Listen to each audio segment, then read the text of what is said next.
तावरे आणि डॉक्टर हनोरला 6 दिवसांची पोलीस कोठडी सुनावण्यात आलेली आहे। शिपाई घटकामेला सुद्धा आता पोलीस कोठडी सुनावण्यात आलेली आहे। ही अक्षराची सर्वात मोठी बातमी आपण बघतोय। पुण्यातील ड्रंक अँड ड्राइव्ह या संपूर्ण प्रकरणामध्ये हे दोनही डॉक्टर हे पोलिसांच्या ताब्यात आहे। मात्र या प्रकरणी त्यांना आणखी 6 दिवसांची पोलीस कोठडी सुनावण्यात आली आहे।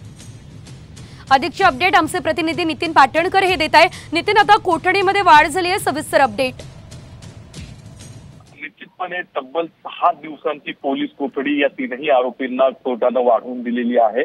त्यांना आज विशेष अँटी करप्शन कोर्टामध्ये सादर करण्यात आलेलं होतं आणि जो युक्तिवाद झाला त्यानंतर त्यांना 5 जून पर्यंत ही कोठडी वाढवून देण्यात आलेली आहे। कोर्टाने सुरुवातीला 4 जून पर्यंत ही कोठडी वाढवून दिलेली होती, मात्र 4 जूनला लोकसभेचा निकाल आहे त्यावर बचाव पक्षाच्या वकिलांनी कोर्टाला विनंती केली 4 जून ऐवजी वेगळी तारीख द्यावी किंवा 3 किंवा 5 तारखेपर्यंत ही कोठडी द्यावी अशी विनंती करण्यात आली।